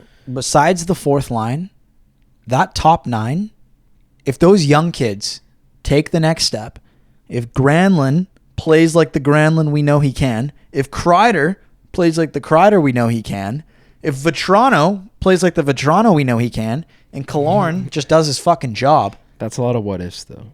Right? Not really. Like Granlund last season. Where He did just needs to do that again. Gibson just go again? Was it like Detroit or some shit? Yeah, something like that. But they got Dostal, Yeah. that young kid. No, I know. Yeah. I was just wondering. But dude, seriously, think about that. And wait, guys, Do you think Granlund can do what he did last year? don't even get Cooge started Let me ask you that. on the first line left wing or first lefty pair. Don't even get Cooge Jackson started. Lacombe. Don't even get Cooge started. Norris winner. Honestly, Jackson Lacombe, if you're watching, this guy might be your biggest fan. You should send this guy a fucking not a fan. signed jersey. Listen, signed jersey. listen, to guys. Cooge. Listen, Jackson boys. Lacombe. I'm not a fanboy. Okay, I don't care. But I'm observant, and I'm opinionated when I'm observant. No, you've kind The of put truth me on the is- train of him, and he honestly seems like a pretty. Dude. He's a good player. I think he'll be good. Defensemen are kind of like goalies in the sense where sometimes they sprout late. And like Jackson Lacombe, he's young, but he's not like I think he's like a year or two younger than us. So he's like 24, 20, I think 24 or 23. looking at the Ducks here though, like their lefty their lefty is dialed. Stacked. Like they got Lacombe, Zellweger, and then Minchikov. Those are 3 sub 25-year-old. They just need to really focus could on the all right be side. players. They need to focus. No, I on know the the right side is shit, but like those 3 right there, that at least means 50% of their defensemen Gudis, are potential. Trouba, and Hellison. Yeah, I know that sucks. But look at the left side. No, I know. Could all 3 of those guys not become like in the peak of their careers over 45-point defensemen? Yeah, it's all actually, 3 of those guys. Isn't Minchikov better than Zellweger? I would say so right now, but like they're both so young that Yeah. you don't really know yet. But dude, even I with don't know, bro. with the defensive side, the fucking top 9. Are you telling me you don't think Granlund is capable of doing what he did last year? Let me ask. Indulge me here, okay? Listen, I just think just answer the questions. Is Granlund capable of doing what he did last year? Yes or no? What do you think? What you saw in the Four Nations, what you saw in the playoffs, is he capable of doing that again? Yes or no? What do you think? I don't fucking know, man. Well, just give me a yes or no. I'm gonna give you I don't know. I don't know. I think he's good. I had him in fantasy. I think he's fucking. The pretty answer sick. is yes. Yes, he can. Okay. The second question: do you think Vetrano's capable of doing what he did? I don't remember if it was last year or the year before, but he put up like over 30 goals. You think he can do that again, Vetrano? Buddy, I think the Anaheim Ducks. It's like I don't want to look Kreider. stupid. I don't want to look Kreider stupid on the scored internet. 52 goals 4 or 5 seasons Yeah, but ago. dude, Kreider. I'm just saying. Like the fact that Anaheim took they've got Trouba and Kreider. They've got this nice blend of veterans with like this young crop of rookies. Put it together, finishing 4th in the Pacific this year, No. and they're gonna play the Vegas Golden Knights in round 1. Dude, you're crazy. It's the truth. I'm not even gonna say Well, that's this. gonna happen because Vegas will finish at the top, and then Anaheim at the bottom. They'll play 7 games. Vegas will win, but it'll go 7. No, I'm just kidding. They'll probably go 5 or 6. I don't even think they're making the playoffs, man. Okay, who instead of them in the 4th spot? I don't know. I think the Pacific this year is going to be really interesting, or just the whole West in general. Because it's dude. I personally think Edmonton It's is going to Edmonton- struggle. It's Edmonton, Vegas, L.A., and Anaheim. I could see Edmonton this year fucking really struggling. Really struggling. I think they're going to make the playoffs still, but I can actually see Edmonton potentially maybe being the 4th in the Pacific. That won't happen. It just won't. I just don't If think that was going to happen, it would have happened last season. No. Because now you got the guys like Matt Savoy and fucking Isaac Howard that have You're looking at that through a pessimistic lens. I'm looking at that through a super optimistic lens. I think it's optimistic, and I think over time it's going to work. I think it's going to take a while for the Edmonton Oilers to start firing. I think they're going to have a weird start to a season. I think That's my Howard fucking and take. Savoy are going to come into this like with fucking fire in their crotches. Savoy's going to get to play with Dry. Howard's going to get to play with McDavid. There's no better entry-level job in the NHL than what those two have right now. I understand. And they can both put up points. They're not bad hockey players. But let's be real. If we were those guys, I would probably be fucking shitting my pants playing with McDavid. Like, yeah, but mentally, to I'd each be like, personality holy their shit. own. Like, Howard seems like the type of guy who wants that. Like, that's what I feel like he expects that for himself. Yeah. And we'll learn real quick if he's about it or not. I think he's about it. I think he can do it. I hope he can, because it's going to be fucking entertaining to watch. McDavid playing with a true sniper. That's not Draisaitl. So that you can keep them separated. You can't even call him a true sniper, though, yet. No, but I'm saying, like, Lars, I'm saying if that kid has a game, it's sniper. Yeah. That's what it is. I don't know, dude. What are you going to call him? A two-way forward? No. That's what he is. I'm just saying, that's like, his generic set. I don't know. He's a sniper. That's what he is. Yeah. Whether he's successful at that or not is yet to be seen, but that's what he's supposed to be. What else do we got here? I got to piss again. Okay, we'll take a quick break. Okay, we're going to talk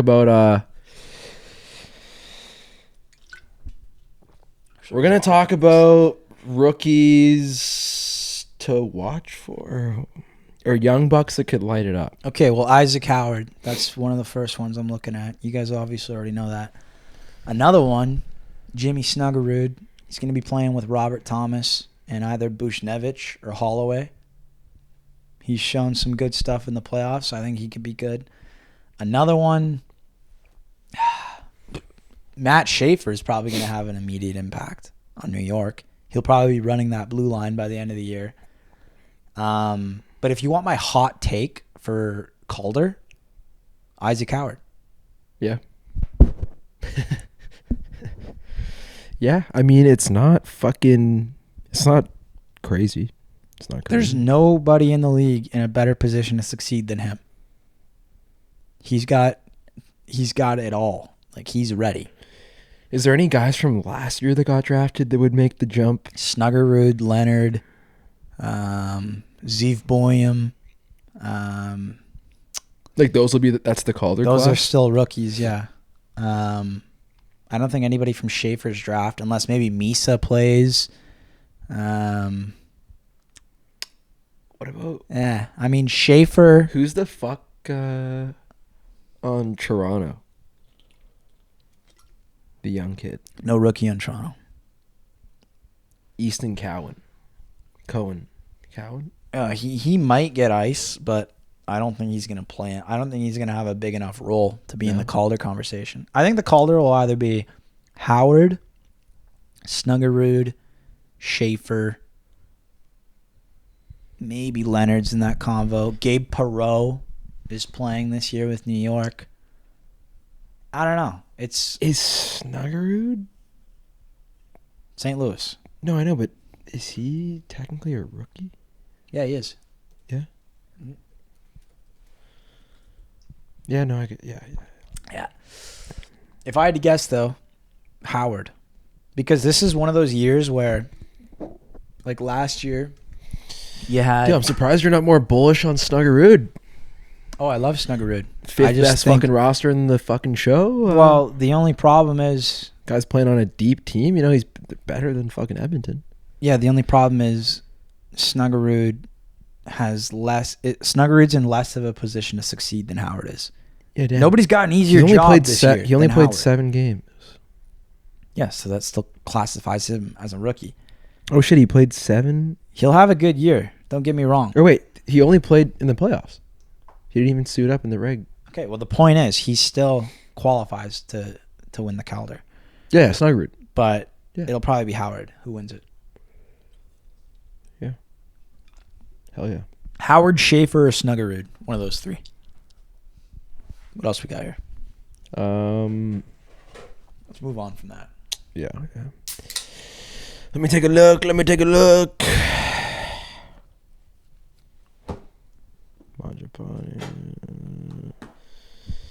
Teams are going to take a big step. Okay. I got 5. Devils, Montreal, St. Louis, Anaheim. What was the other one? Ottawa. Those 5. Devils, St. Louis, Anaheim, Ottawa.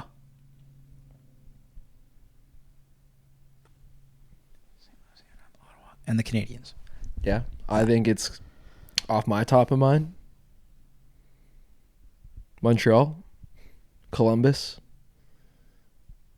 What was the one I was just thinking about? Canucks. No. Okay.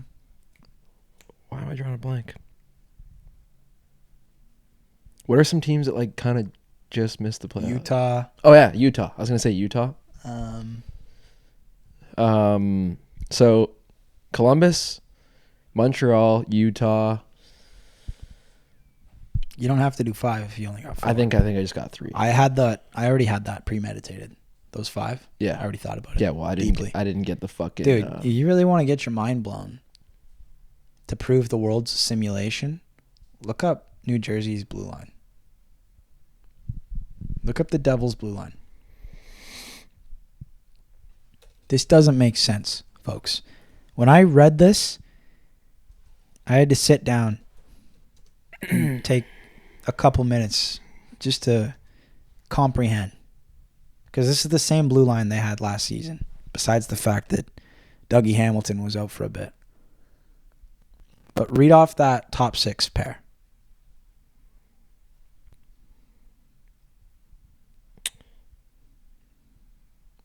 Top 6? Read off the top 6 for D. Dylan, Hamilton, Hughes, Pesci, Siegenthaler, and Simon Nemec. Why are you so flabbergasted? It's pretty fucked up. In what sense? Like, you like that? Yeah, that's a good, like, not even in the sense of, right, like, put it this way, okay? Specifically Isn't Luke for this Hughes season. in a fucking contract dispute right now? Not a clue. I don't know. I'm not the guy to ask those sorts of questions. I think he's coming to Vancouver. Yeah. Well, look, okay? You got Hughes and Nemec, young kids, super high draft picks. They should be taking that next step. Both those guys should be able to put up 40 to 50 points in a season. Dougie Hamilton already does that. He's been doing that like clockwork. He's good for 50 to 60. Then you got, this is really the kicker here, Siegenthaler, Pesci, and Dylan. 3 of the best defensive defensemen in the entire NHL. You put that all together with Nemec reaching his peak and Hughes reaching his peak, Hamilton doing what he does, and those 3 just being defensive fucking tycoons, that might be the best blue line in the entire NHL once that whole thing's fulfilled. Once the prophecy's fulfilled. If Hughes and Nemec can actually reach their peak, Hamilton can keep his swag, and those 3 can do what they do on D. Yeah. You don't see that? You obviously didn't see it when you first saw it because you're looking at me like I'm speaking fucking Pinocchio. I don't know. Or something. I mean, fuck. I was saying some dumbass shit about the Devils last year, saying they were gonna fucking make it and shit. And I don't know. I think they're not that good. Yeah, like, well, I think I improved too. Like, did it though? Like, Still not great. Well, you know what I like? They got fucking Paul Cotter and Connor Brown both on the 4th line, right? No, they actually have Connor Brown on the 3rd. Who's on the 4th line? Cotter, Cody Glass, and Dadonov. Okay, Dadonov, sneaky. He can make stuff happen. He's not like super reliable, but he can make stuff happen. But the thing is, like, I don't know. With Cotter's got a streaky offensive touch. I look at their roster though, and it's like you can't on their 4th line. You kind of want to. I feel like is what they're missing is like physicality.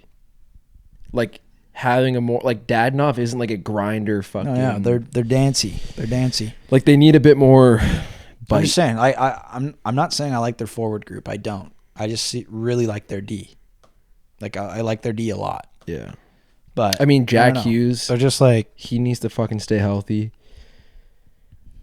Timo Meyer's pretty sick, but like he's Look, not consistent. I'm not saying they're going to go out and win the cup. I'm just saying that defense, like, once it's at its peak and it's all fulfilled, that's a super fucking great core. Yeah. No, The for forward group still needs a lot of work, but yeah.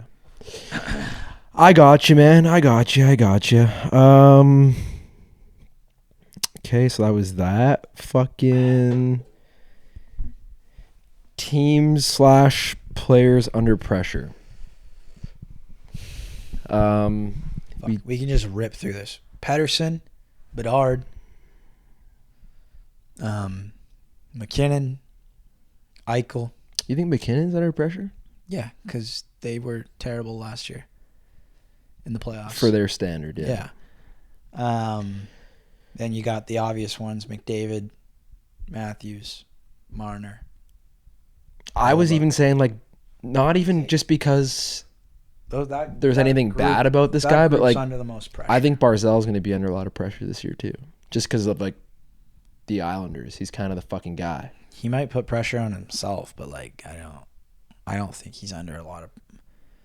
I think that's probably one of the most relaxed places to be. On Long I know, Island. but I think, like, he's maybe for the fans, like, they're pretty passionate fans in New York still. I know. They got the Lannings and those sorts of dudes. No, they're still passionate guys. I don't know. Yeah, I agree with you on that. Teams under pressure. The one guy I should have had in that top 5 was Bedard, though. He's definitely under pressure. Yeah, but we could do another video. Young guys under pressure. Young Bucks under pressure. It's really only him. I don't know. I think Slavkovsky, I saw someone chime in there. I think that's not a bad thing. I guess he could be on there. Yeah. There's a few guys that you could make a good top 5 or a top 3 for sure. Yeah. But teams under pressure, I think. Well, you already said 2 at the start: Dallas and Carolina, for the exact same reasons. Yeah, because they do the same thing every year. And then Vancouver Rangers and New York for the same reasons. Because they both had amazing seasons. Kind of blew up their teams. Yeah, and then blew up their teams and did what they did last year. Honestly, the Rangers, I'm really curious to see. Their D is atrocious. Yeah, because they got rid of Miller. Awful. Their D is awful. Like, fucking terrible. And then honestly, like, I don't know, to me, like, having guys like Kreider on the same team with, like, JT Miller, I think would have been good. No, that team is... Like, I think trading Kreider... The team's a fucking... It's like a zoo of different animals that don't gel together. It's like you got all these different things, and they don't go together at all. Honestly, pretty similar to the fucking Canucks. Besides their blue line, which kind of does look nice. There's something there. But the forwards for the Canucks, it's like a fucking... It's like going to an aquarium. You got 18 different types of fish that can't swim in the same waters. Okay, we're going to get to the Canucks when we're going to get to the Canucks. I'm just saying. I just don't think they're as bad as you're making it out to be, but hey. Oh, no. It's bad. Sorry, Vancouver fans, but get ready for the next... 10, half a 15 decade minutes. Half a decade of this exact same thing that you saw. Yeah. But I don't know, another team under pressure. I think fucking Edmonton's going to be under pressure this year. Yeah, the most pressure. Like, I think the most pressure by far. It sucks. I can't imagine.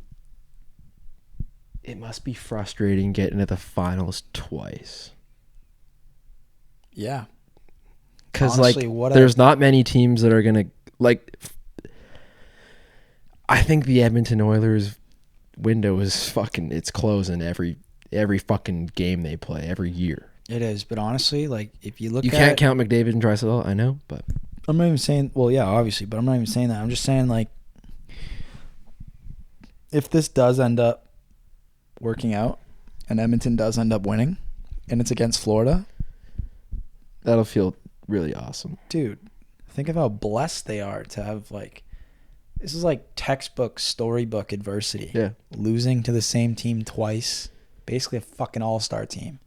And then they somehow figure it out, get back there again. And It'd be like... beat them? Like, Oh, a lot different. beautiful. I'm just gonna, because I'm a fucking Canucks guy. I'd I'm be just gonna so make a fucking Canucks, happy for McDavid. Canucks like that. comparison. It'd be like the Canucks fucking beating Chicago. Alex Burrows getting the fucking Slay the Dragon goal. That's the Edmonton Oilers slaying that dragon. Yeah, but even bigger. Even bigger. That's what I was Yeah. gonna say. Like, because you're getting to we'd play them in the first round. You're getting to Florida. You get to play them in the Stanley Cup. You get to beat them.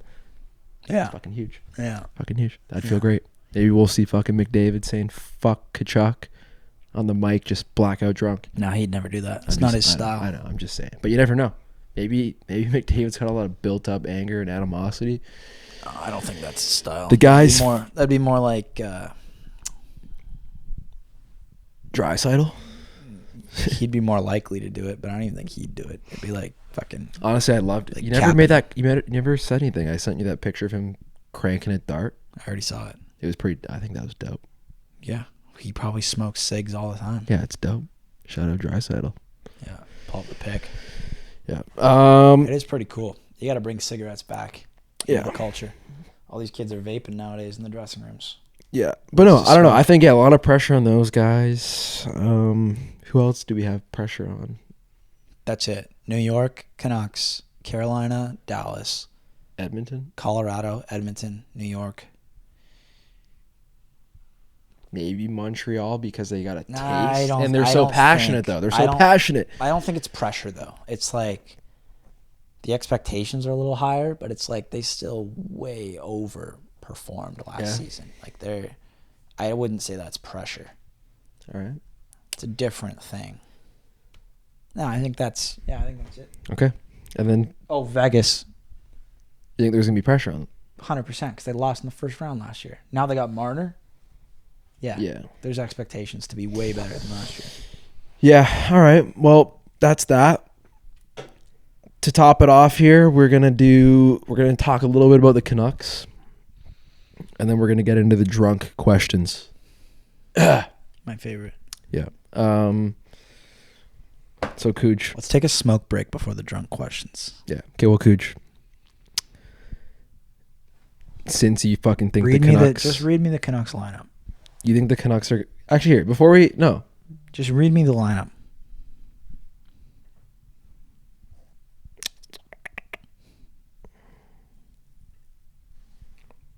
Okay, here we go. DeBrusk, Petey, Besser, Kane, Hedel, Garland, Hoaglander, Ratu, or Ratty, whatever the fuck, Sherwood, Sasson, Bluger, O'Connor.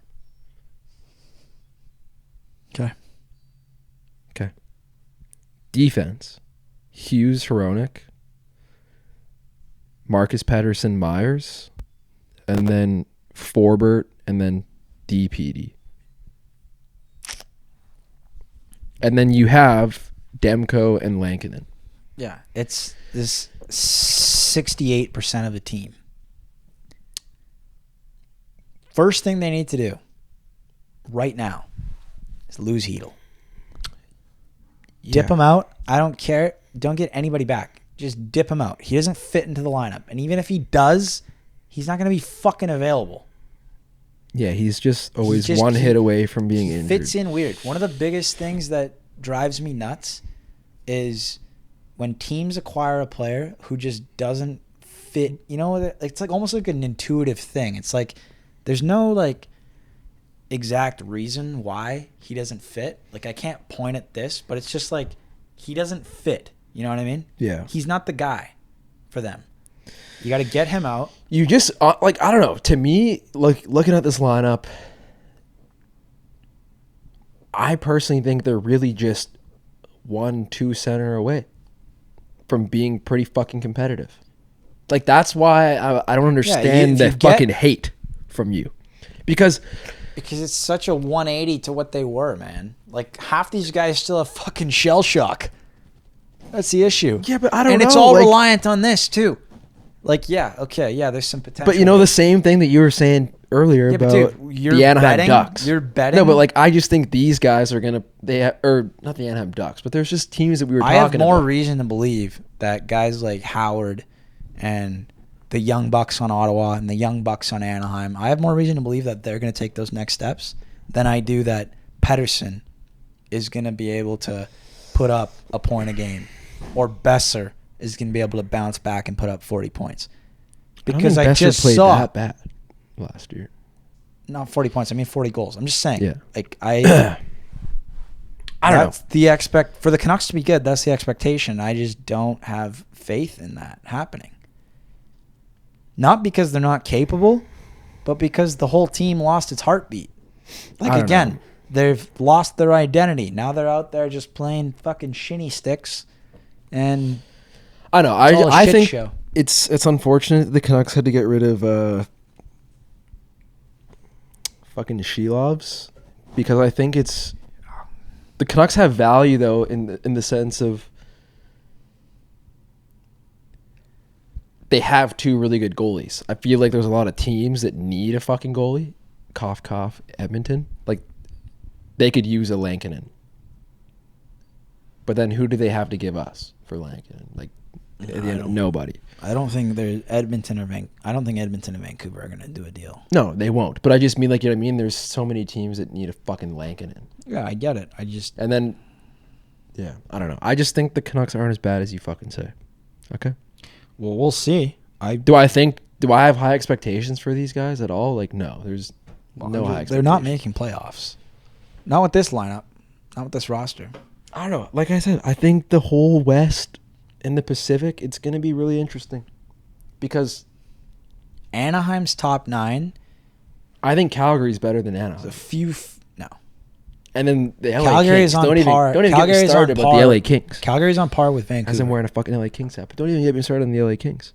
LA is above both Calgary and Vancouver. The off-season signings that the LA Kings made were fucking crazy. Yeah, but they didn't really need to do it. It doesn't really matter. Like, it's like... Yeah, but they already have their base. They got rid of, what, Gavrikov? They lost Gavrikov. That's it. I think that's the only thing that happened. And then they made some pretty crazy signings. They got Corey Perry. I think they got CC. Yeah. It's like what these guys signed for, right? Okay. Drunk questions. My favorite wait, addition. Sidney Sweeney or Brecky Hill? Yeah, Sidney Sweeney all day. That's what you say? Yeah. Okay. What? You wouldn't take Sidney Sweeney? Over? I don't know. I'd have to think about it a little longer. Brecky's hot. Yeah, Brecky's kind of like... I don't know. I don't want to say too much. I just think Sidney Sweeney's like she's a woman. She's a woman. In the limelight. She's a woman, though. So Brecky Hill's not a woman. She's like 23. Yeah, Sidney Sweeney's like a woman. She's like 30. No, I think she's probably like around our age. Sidney Sweeney. Come on. I don't care. Get the fuck out of here. Okay, that was my question for you. Now you ask me. Buddy, I fucking asked myself that question, essentially. Okay. There's a lot here. Yeah, I know. Like, we already answered some of these questions. Hottest prediction that you think may unironically happen? I'll just answer this now. Besides the Isaac Howard stuff, I think Isaac Howard's going to get 30 goals. But I think this player is going to get 90 points this year. I don't know how crazy this is, but Lars thinks it's crazy. I think Fantilli is going to get 90 points this year. And I think by the time... This is where you should just by the time... Just bite your fucking tongue. Don't even fucking... The guy didn't even get invited to the fucking camp. Lars, okay? The question is this. Hottest prediction that you think may unironically happen. Okay, but can I just say something? This is literally perfect. Can I just say something? Why don't you let me say what I'm going to say? Yeah, I already know what he's going to fucking say. Right? I'm going to whisper it. Just let me say it. Just go. He's going to say it. Let me ask you this. Wait. Let me ask you this. How many months into the season before that happens? February, right? Is when the Olympics are? The dude didn't even get added to the fucking... Doesn't matter. Yeah, it does. Okay, so you're saying... Okay, so wait, you're telling me that... Listen! Say it first. Talk. They don't even know what we're talking about. Have I even said the name? No. No, they know... We've said the name, but they don't even know what we're talking about. Adam Fantilli, I think, is going to get over 90 points, over 50 goals this... No, over 40 goals this season, 90 points. I know that he didn't get invited to the initial... Whatever the fuck Team it is. Canada Olympic camp. But this is my question to you, okay?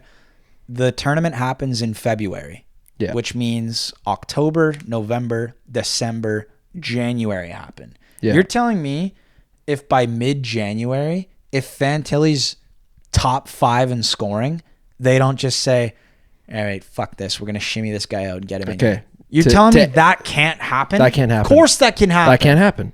Are you... what do you mean that can't happen? Flashback to Four Nations last year. Mark Scheifele. Yeah, but I'm not saying... He's a fucking vet. That guy should be there over Fantilli 20 days out of the week. They chose to not have Scheifele. I'm saying if they wanted to have Scheifele, they could have had him. If they wanted to. Yeah, and guess what? They also could have had Fantilli if they even had a slice or a sliver. They don't have a reason to want him yet. That's what I'm saying. I'm saying if by January he's in the top 5. That was like the same sort of situation. Dude. Yeah, but I'm pretty sure there was some like underlying issues behind I don't think there's any underlying issues. No, I just think they were like, this is the team I want to ice. This is what we're going to go with. Yeah, but what I'm also saying is this. If there's a player who's lighting it up that they weren't expecting, so they don't have the authority to be like, let's I'm just sure they do, but I just don't. That's what I'm saying. I just think. No, they will do that. Okay, they want Canada to win. Hey, guys. If they think that he's going to help them win, they're going to bring him in. Yeah. That's why they didn't even invite him to the fucking camp. But because he hasn't done anything yet. Exactly. That's the whole fucking point of the question, man. Sure, man. Okay, cool. Fuck. Yeah. The question is, hottest prediction you think may unironically happen. I know, but that's just a crazy one. Like you could have said some. Okay, what's yours? You could have said. Let's hear yours. My craziest outlandish. Let's hear yours. Prediction. Yeah. Then let's see what's up. Like I think this is more outlandish, and I think this is better. I've been saying this. I think PD puts up over 100 points.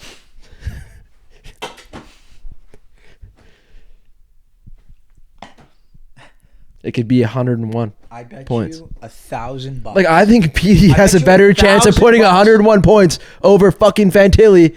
I'm glad you said that because that's exactly what I want to bet on. I bet you $1,000 Fantilli gets more points than PD. Okay, but no, hold on. Your prediction is tied into this guy going to the Olympic team for Buck. Yeah, because my prediction is he's going to, out of all the Canadian forwards, besides McKinnon, McDavid, maybe Marner, I think he'll be like the 4th or 5th forward with the most highest points by January.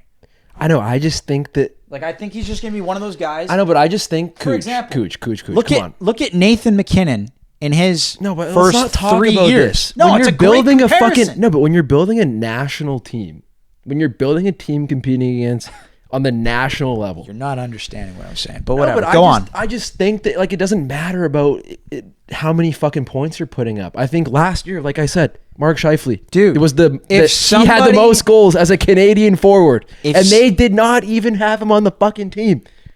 I'm saying there was underlying issues behind that. No. There was a coach who didn't like this about him, something like that. That was the issue. I'm telling you. This is what I'm saying to you, okay? You set your roster fucking 6 months. Like the training camp roster, you set it 6 months before the games happen, right? Sure. If the season starts and you're 3 months into the season and this guy who didn't deserve to be there before just so happens to have had the most amazing summer of his life, put on whatever, 10 pounds of muscle, dude, and he comes in and he's scoring and he's lighting the league up, and they're going to be having board meetings every week about it. Like, holy fuck, have you been? I don't know. Have you been watching this? I think it's crazy. Dude, if we're in charge of the Canadian team, we're not going to have meetings and Fantilli's 3rd in league in points and be like, this kid's fucking lighting it up. But it's he should probably have a spot. It's not about that though. What do you mean? It's about winning the tournament. Yeah, but you're not building a team based on stats. Come on. No, you're not. But if he's fucking... But that's what you're kind of trying to insinuate is like he's going to have such good... I just think like if they believed in him, if they even believed in him, if they're like considering it at all. You don't get it at all. You don't get what I'm saying, dude. Dude, the fucking Team Canada camp is pretty big. They have no reason to believe in him right now because he hasn't done anything yet. Okay. I'm saying this is going to be like the first year McKinnon became a player. Yeah. The first time he put up over 82 points, this is going to be that year for Fantilli. So if it was the same thing and McKinnon, like put McKinnon in Fantilli's shoes right now, McKinnon would not have made that initial Team Canada training camp roster because he hadn't done anything yet. His highest point totals were like 60 points for his first 4 years of his career.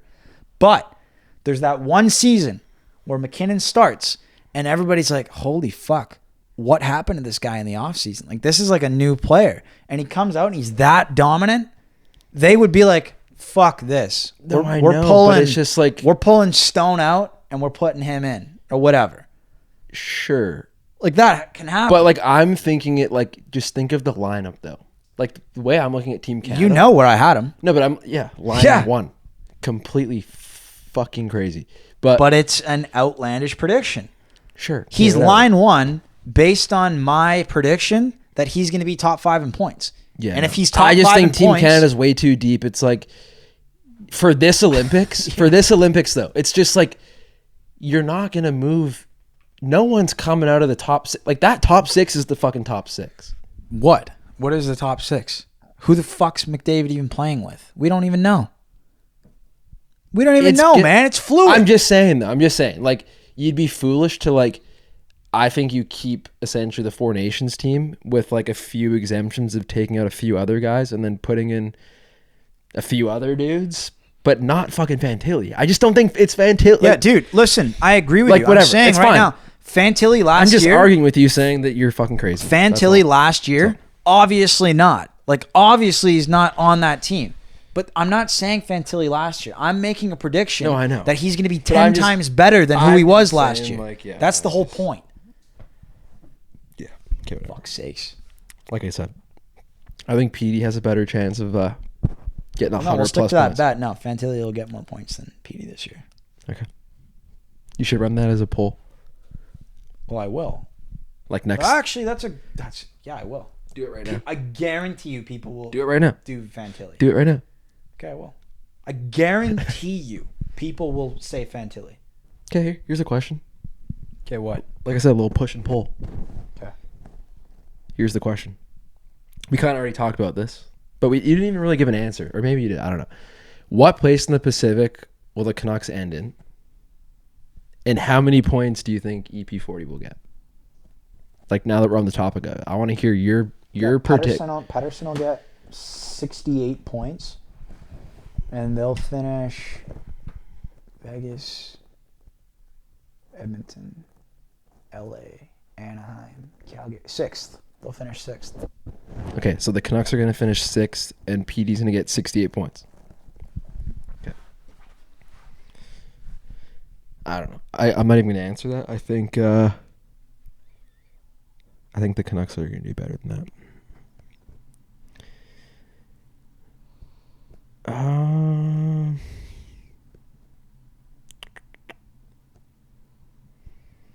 Dude, Fantilli is gonna from Lanning here. Okay. We got Drunk Kessel or Drunk Ovi. Ooh, well, if I'm drinking, I'd rather drink with Ovi. Ovi. I just think Ovi takes it. I'd rather play Ovi drunk, and I'd rather drink with him drunk. Yeah. You ever heard this song? Yeah, of course. I like Don't this. do that. No, I'm just saying, I like it. Just don't do that. Turn it off. Don't do what? Like, that's annoying for the people. Fucking terrible. Play it for 5 seconds. Terrible fucking manners. I think they're going to be okay. We're probably going to get copyrighted, actually, now. You fucking dipshit. Good job. Good job. Jesus fucking Christ, man. Absolute fucking pigeon.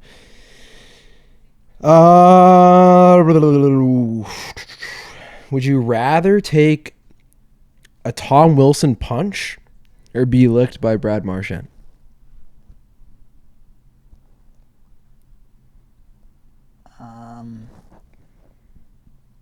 If I was in a game, or like, am I on the street? Because it actually matters. Let's make it interesting. You're on the fucking street. I'm on the street? Yeah. I don't want to get punched on the street. It sucks. So you'd get licked by Brad Marchand. Where am I getting licked? Like on your face. Like where he licks people. The Brad Marchand lick. Okay, well, the reason I asked about the ice versus the street is it's actually really nice to get punched on the ice. because it really gets you into the game. Yeah. Right. Getting punched on the street is completely different. It's not that fun. And there's also a lot of risk involved because if you get knocked out, which if I'm not expecting it, Wilson would probably knock me out, hit my head on the concrete. Realistically, yeah, I'd rather get licked. Yeah. To be honest. I'd probably rather get punched. You'd rather get punched. I don't know. I feel like getting licked is kind of fucking like whatever. dumb. Oh yeah. Lick what? You gonna lick my fucking cheek? Dude, you want to get punched by Tom Wilson on fucking concrete? You might die. You want the fucking... You're not thinking about it deep enough. You get punched by Tom Wilson on concrete, you drop, hit your chin and head against the cement, you might die. Yeah, I don't know.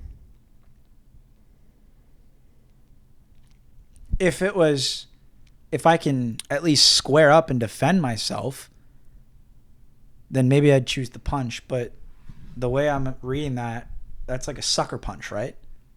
Like I don't get to square up and try to defend myself. Or I'm walking down the street, I get punched. Yeah. I'm walking down the street and get punched? Yeah. Yeah, and as long as Brad doesn't have any fucked up diseases, sure, yeah. Lick my fucking He's going to lick cheek. your fucking... pretty close to your lip, though, I feel No, like. that's not That's happening. what he did, though. He fucking did... No, he didn't. Yeah. No. Like, almost like nose. On I feel like his he lips? I almost think he licked the other dude's nose. I'm not taking any lips or licks on the lips. No, but like, what if he went for your nose? No, I'm not cool with the nose. That's what I'm saying. Just Nothing in this take the vicinity. punch. Take the punch. Oh, you might die, though. I don't think wanna you'll die. You're gonna I die. enjoy my life. Okay, here's a good one for you. I got two good ones. This is from the same guy. Okay. Or girl. I don't know. Bottom 3 teams this season. Bottom 3 teams? Yeah.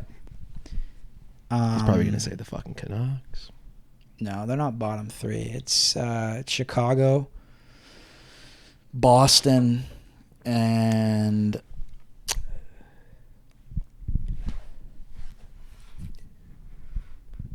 I feel like San Jose probably is not quite there. Yeah, probably that. Chicago, Boston, San Jose. Which is crazy. Imagine I was going to say Buffalo, but... Imagine Gavin McKenna to Boston. That'd be pretty cool. Yeah. Okay, here's one. We've kind of talked about this, but here, let's go through it. Who's winning the cup, conferences, and divisions? We've kind of briefly talked about Vegas, Florida. Vegas wins. Or no. Vegas, Florida. Florida wins. Conferences?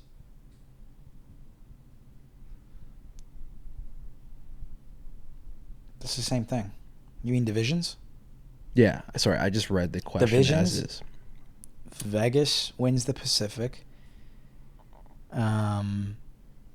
Florida wins the Atlantic.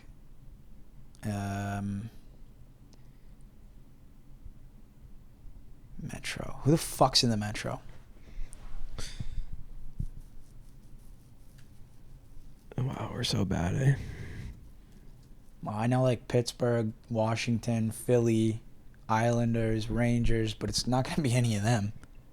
So who's left? Sorry, we just got fucking super sidetracked there. Okay, here, sorry. I'm here. Carolina, Columbus, Carolina. New Jersey. Carolina. Bale says he supports my decision. Yeah, because he's a Canuck fan. I don't know, dude. Like, I'm not saying Fantilli's a bad player. I just think that, like, dude, he's still young. He's gonna be really great. I'm not taking this personal. I don't care. I'm just telling you what's gonna happen. So sorry. So Carolina, you got for the Metro. Yeah, I just need to pick the Central, and it'll be Winnipeg in the Central. Yeah. That's very easy. Very easy. Yeah. Quick, simple. Carolina, Winnipeg, Florida, Vegas. And then Vegas, Florida, Stanley Cup. That was like my prediction for Yeah. the past year. So yeah, I think that's pretty safe. But like, I don't know. Do you think Washington will have like another season like they had last year? Or do you think that was just purely because the whole fucking record shit? No, they're not. No. I don't think they're going to be that good. No? No. I think they'll be okay, but I don't think they're going to be that good. But they got a lot of young kids coming up. I think they're just, I don't know, they're in a weird little spot right now. But they got a lot of young kids coming up. They're going to be good. Yeah. But like they'll be one of those teams where they're going to have like a quick turnaround. Yeah. Even if they have a little bit of a shit year this year. They reload, retool. Why does the NHL keep trying to make Atlanta a thing? I don't have a fucking clue. I don't know. It's actually a good question. It is because I don't think anybody in Atlanta gives a fuck about hockey. No, but dude, it's a cool team, the Atlanta Thrashers. I fuck with their jerseys. Yeah, I guess, but like,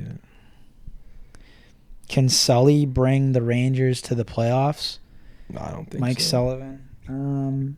It's crazy too because Shesterkin just signed that fat fucking deal. Yeah, I don't know. It's a wobbly fucking roster. It's similar to the Canucks. It's just like you got a whole bunch of different things that, like, it's not a bad roster. You just got a lot of stuff where I feel like there's not a whole lot of chemistry. Like, you're throwing a lot of different things together. It's a wonky little art project over there in New York. Fuck. I feel like this question section's been a tough watch, but we could probably speed it up. It's just very like, What? it's just so slow. We're so slow right now here. What? Like, just like there's not much going on. Well, then read off more questions. I'm fucking ripping them off here, man. I was just ripping them off. Oh, you're slapping invisible mosquitoes and shit. What's Bedard's total point count this year, and will he dress for Team Canada? Great question. I don't think he'll dress for Team Canada just because the only way he makes that team is He did get invited to the camp though, right? Yeah, he did. Yeah. But the only way he makes that team is if he cracks the top 6. He needs to be in a scoring role, and I don't think he's going to be able to beat out other guys in that top 6. He'll be more skilled than guys in the bottom 9, bottom 12 spots, but they're not going to put him on the team to play a third or fourth line role. He's either line 1 or 2, and if he can't crack line 1 or 2, he's not playing. And I don't think he'll be playing. But as far as his point total, I really hope he cracks over a point a game. I really hope he does. I'm not sure if he will, but I really hope he does. Any chance to expand the merch? Well, just in case you didn't watch the first 15 minutes of the show, yeah, we're going to be doing new drops all the time. Like, you can probably Not expect all the time, but I don't know. No, We all might the get in time, a good consistently every few months at least. That's what we're trying to do. Just put it this way: every time you see a drop, there will be another one coming all the time. It just exactly when it'll come, we don't necessarily know, but takes time. Takes time. But it'll always be done the same way. Limited amount. When it's gone, it's gone. That's how we'll be running it. But we'll also be opening up a general store where we just have a bunch of miscellaneous items and shit. And if you're interested about that sort of stuff, watch the first 15 minutes of the show. Chip, chip. Why did you include the Leafs in the top 5 teams of the league? Are you wasted? Yeah. Yeah, I am. Yeah, he's a bit wasted. I am wasted. Yeah. Yeah. To be honest, like looking at it now, like No, I know. I kind of agree too. I disagree with myself too, guys. I sometimes, hindsight's 20/20. And I don't know. Like, maybe they're not top 5, but they're still right in that conversation. There's 10 teams that could be in the top 5, and there's arguments to be made for all of those. Honestly, teams. and it doesn't even matter until the fucking puck drops. Exactly. Opening night. What if they come out and they're first in the league? Like, you don't know, bro. Come on. You're probably wasted, you fuckface. Do you think Ottawa will have a playoff run in the 25-6 season? Yeah, absolutely I do. Yeah. Especially if Stützle and Sanderson can step into those superstar roles, then that's really the only thing that team's missing. So, yeah. Yeah. Do you play hockey? What? Do you play hockey? Not anymore, no. I used to. My last year of real hockey was juvie. No, that's not real hockey. That's beer league. My last year of real hockey was midget. Yeah, Red Sleeves AAA for Ridge Meadows in when I was 16 or 17. That was my last year of real hockey. Someone said, how long till the hats arrive? Depending on where you are in the world, I would say they should be arriving like today or maybe next week. Sorry about the wait, boys. What a fucking shit show. I blame this guy. Yeah, honestly, yeah, it's all this guy's fault. Yeah, you're only beating me by 30 votes on the poll. It's 200 to 230. It's quite a bit. Not really. People could just start going crazy, fucking clicking buttons. What else we got here? I don't know. I think I'm fucking. Should we fucking call it a wrap here? Maybe answer one more question. Call it a wrap. Yeah, I'm just looking at a bunch. Oh, Scooty, what time are you drinking until? It's 5:30. Probably pretty late. Yeah. Probably pretty late, brother. All right. Well, I don't know. Let's wrap it up. Let's wrap it up. This is good. Lars wants to leave because he doesn't appreciate you guys as much as I do. You want to apologize to them or what? I don't want to apologize. Hey, we've been here for a while, man. There's somebody out there right now who doesn't want this show to end. It might just be one person. Well, hey, honestly, we kind of touched on a lot, but we touched a lot. Touched on a lot. Yeah, I know you. Yeah. I know what you're trying to say. Yeah. Sorry, I'm tired. I think let's run it back next week. We can talk about so many other teams. We can talk about. I think we pretty much covered all the Canadian teams. I don't want to give any empty promises though here, boys. Like for us to film a show every week until next season, I genuinely don't know what we can talk about besides like drunk questions episodes. If we were just going to do drunk questions, because that at least creates topics to make things flow. But I honestly thought it would be cool. Maybe again, like if you guys really want us to upload this show every week before the season starts, I need to see a bunch of comments saying that, because that's the only way we're going to do it. But if you guys do, if I see a bunch of comments of you guys wanting us to do it, then yeah, we'll do it. We'll figure it out. We'll find ways to make it work. But it's just with the lack of news flow and just what we've gone over today, there's only so much we can talk without repeating ourselves, unless you guys just want to watch us do drunk questions and shit like that, which I'm more than happy to do if you guys are down for that. So yeah. Yep. All right. So we're done? Yeah, let's call it. Okay. Grandpa Craig is done. Doesn't want to go anymore. So I guess this is it. Sayonara. Thanks for watching. If you bought merch, thank you so much. Sorry for the wait again. On drop 2, the shipping will be spiffy, quick, and everything will be gelling. We've got new kinds of content coming out on YouTube. We've got another drop coming up soon.